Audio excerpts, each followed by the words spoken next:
Hello guys, तो आज हम पढ़ेंगे डायरेटिक्स। डायरेटिक्स क्या होते हैं? डायरेटिक्स ऐसे ड्रग्स होते हैं जो कि बॉडी से एलिमिनेट करवाते हैं या एक्सक्रीट कराते हैं ions water, ions like sodium chloride, potassium chloride, bicarbonates. तो हम सबसे पहले देखते हैं कि डेफिनेशन क्या होती है डायरेटिक्स की। Diuretics are the drugs that promote the excretion of chloride, bicarbonate मतलब ions and water from the body, resulting in increase of urine flow. मतलब कि ये जो है आउटपुट है यूरिन का, उसके फ्लो को, उसकी जो क्वांटिटी है उसको बढ़ा देते हैं। मतलब जो कि आपकी बॉडी से इलेक्ट्रोलाइट जो होते हैं वो रिमूव हो रहे हैं, वो उसका क्वांटिटी जो है वो बहुत ज़्यादा बढ़ा देते हैं। इसका यूज़ क्यों करते हैं डायरेटिक्स? ये सबसे पहले जानना बहुत इंपॉर्टेंट है। डायरेटिक्स यूज़ इसलिए करते हैं क्योंकि कई बार क्या होती है, स्वेलिंग हो जाती है, ऑडिमा होता है। मतलब स्वेलिंग मतलब कि जैसे पैर फूल जाना, तो उस चीज़ों में हमें डायरेटिक्स देने पड़ते हैं ताकि जो है एक्सेस वाटर है, एक्सेस इलेक्ट्रोलाइट है, वो रिमूव हो जाए। ये वैसे इसका यूज़ जो है हाइपर कैल्सीमिया, हाइपर कैल्सीमिया मतलब जिसमें कैल्शियम ज़्यादा हो गया या जिसमें आपका सोडियम कंटेंट ज़्यादा हो गया, हाइपरनेट्रीमिया, हाइपर कैलीमिया, पोटेशियम ज़्यादा हो गया, तो उस कंडीशन में हम डायरेटिक्स का यूज़ करते हैं। तो इसका मैकेनिज्म ऑफ एक्शन क्या है?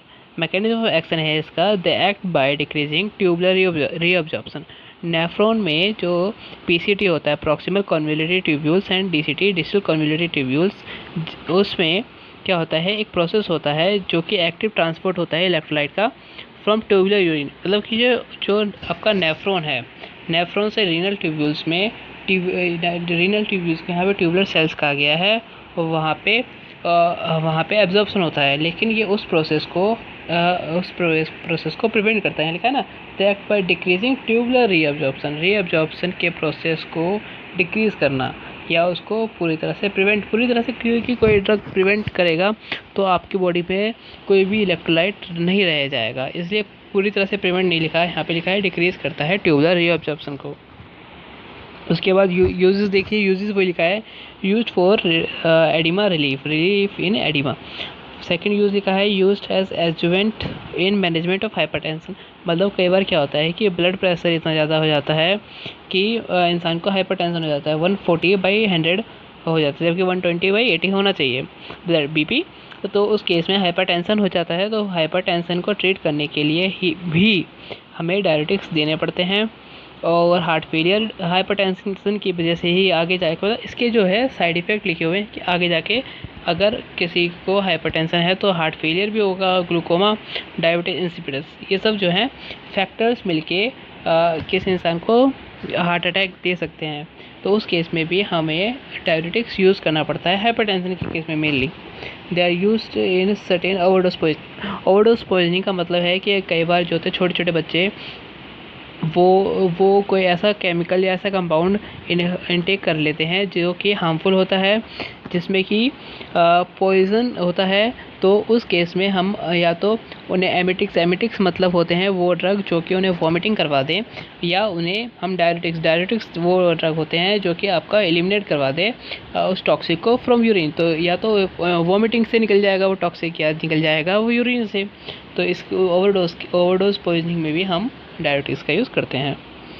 तो अगर इनकी क्लासिफिकेशन की बात करी जाए, क्लासिफिकेशन जो होता है वो होता है अकॉर्डिंग टू स्ट्रक्चर। मतलब कि जो हम डायरेटिक्स ड्रग्स दे रहे हैं उनके स्ट्रक्चर पे क्लासीफाई कर दें या उनके मोड ऑफ एक्शन पे। तो अगर हम उनको क्लासीफाई करते हैं अकॉर्डिंग टू स्ट्रक्चर कि वो जो डायरेक्टली एक्टिंग ड्रग हैं वो कहाँ पे स्ट्रक्चर पे, मतलब नेफ्रॉन के कौन सी जगह पे वो काम कर रहे हैं। जैसे कि अगर वो जो पीसीटी या डीसीटी है, पीसीटी है प्रॉक्सिमल कन्वोल्यूटरी ट्यूब्यूल, वो हाई स्लिंग लूप डायरेटिक्स वहाँ पे काम कर रहे हैं, तो उसके दो एग्जांपल है फ्यूरोसिमाइड और इटाकाराइनिक एसिड।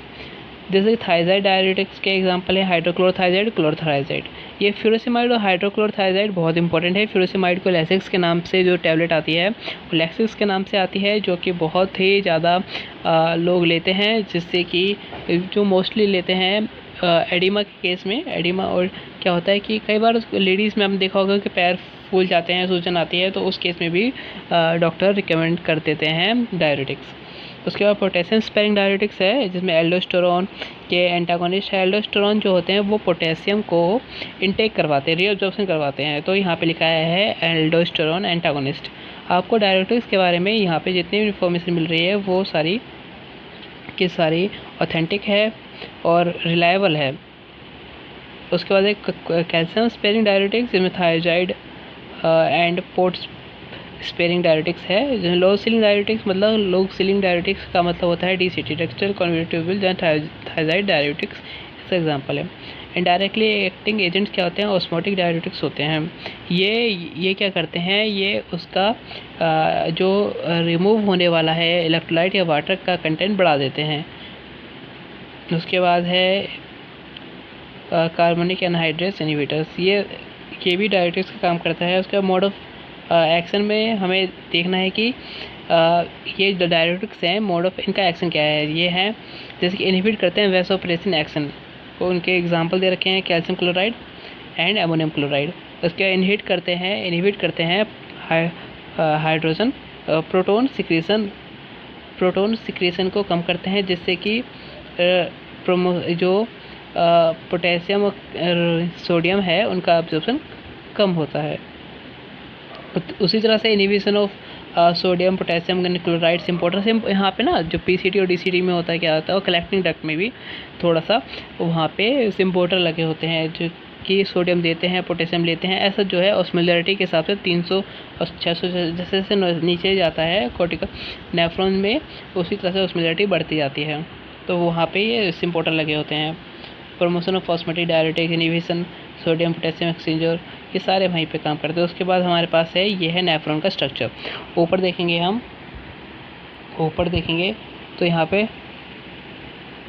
तो यहाँ पे आपको ग्लोमेरुलस दिखेगा। ग्लोमेरुलस में बोमन्स कैप्सूल अगर किसने आपने पढ़ा हो तो बोमन्स कैप्सूल आता है। यहाँ पे फिल्ट्रेशन होता है। उसके बाद है PCT प्रॉक्सिमल कॉन्वोल्यूट ट्यूब्यूल, और उसके बाद है DCT।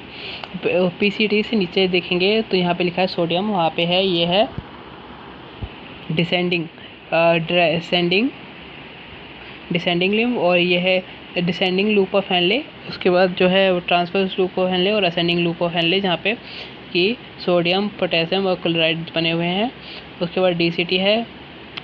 उसके बाद लास्ट में जो आते हैं वो कलेक्टिंग डक्ट है। तो आपको पता होना चाहिए कि डिसेंडिंग PCT से ही 60 से प्रॉक्सिमल कन्वोल्यूट 60 से 65 से 70% सोडियम जो है वो रीअब्जॉर्ब कर लिया जाता है। तो यहाँ पे उस रीअब्जॉर्प्शन को रोकेंगे। उस रीअब्जॉर्प्शन को जब रोकेंगे, उस प्रोसेस को रोकेंगे, तभी ज़्यादा से ज़्यादा जो है सोडियम एक्सक्रीट होगा। तो ये सारा प्रोसेस था। उसके बाद हम फ्यूरोसेमाइड देखते हैं। फ्यूरोसेमाइड क्या है? फ्यूरोसेमाइड एक सबसे ज़्यादा यूज़ करने वाला डायरेटिक्स है। इसको लेसिक्स के नाम से भी जाना जाता है। लेसिक्स की टेबलेट आती हैं, ये इसका स्ट्रक्चर होता है। इसको आप देखिए, अगर हम देखें तो यहाँ पे COH है, उस कार्बन को हम फर्स्ट कार्बन का नाम देते हैं, नीचे जो COH से लगा हुआ है।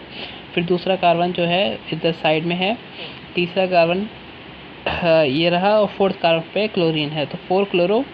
एन से आप देखिए फ्यूरान ग्रुप लगा हुआ है, फ्यूरान एंड फ्यूराइल, और 5 कार्बन पे है सल्फोनामाइल, और इस जो COH है और NH है, इस पूरे ग्रुप को कहते हैं एंथ्रेनिलिक एसिड इसको कहते हैं। इसके बाद ये सब कुछ सेम प्रॉपर्टीज़ रखी हैं कि ये वाइट क्रिस्टलाइन पाउडर होता है, प्रैक्टिकली इनसोल्यूबल इन वाटर होता है, and methyl chloride soluble in acetone. और उसके बाद मोड ऑफ एक्शन दे रखा है, हम लोग ऊपर पढ़ चुके हैं, जैसे सोडियम पोटेशियम क्लोराइड से इम्पोर्टर को इनहिबिट करता है। यूज इन हाइपरयूरेमिया, इट कॉज हाइपरयूरेमिया, मतलब एडवर्स रिएक्शन है इसका। इट कॉज हाइपरयूरेमिया मतलब एंड फ्लूइड इलेक्ट्रोलाइट इम्बैलेंस, जब बॉडी से ज़्यादा सोडियम पोटेशियम वाटर जो एक्सक्रीट होगा तो वहाँ पे होता है फ्लूइड इलेक्ट्रोलाइट इम्बैलेंस। ये इसका एडवर्स ड्रग रिएक्शन है। डोज जो है 20 से 50 मिलीग्राम पर डे देते हैं इसे।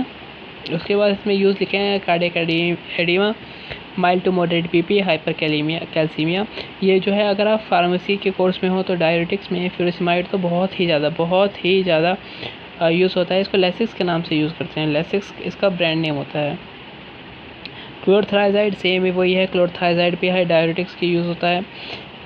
ये इसका यूज़ जो होता है ये 50 से 200 मिलीग्राम पर डे। उसके बाद हाइड्रोक्लोरथाइजाइड सेम वही है इसका जो डोज है, बस डोज का फ़र्क पड़ रहा है। देखेंगे आप 25 to 200 milligram per day, usually 50 milligram once और ट्वाइस डे डेली। बेंजोथाइजाइड, उसके बाद है यूरिया जो है डायरेक्ट हमारे पास था, डायरेक्ट एक्टिंग है ये यूरिया। और मैनिटोल का स्ट्रक्चर आप देख सकते हैं ऐसा होता है। जो मेनली यूज़ किया जाता है वो है फ्यूरासेमाइड, जो हमने स्टार्टिंग में आपको बता दिया। उसके बाद एटाक्राइनिक एसिड भी आपने देखा होगा, हाई सीलिंग लूप बायोटिक्स था, ये भी फ्यूरासेमाइड की जैसा ही था, लेकिन हम जो है फ्यूरासेमाइड ही ज़्यादा यूज़ करते हैं। तो फिलहाल के लिए thank you and please subscribe the channel if you like. Thank you.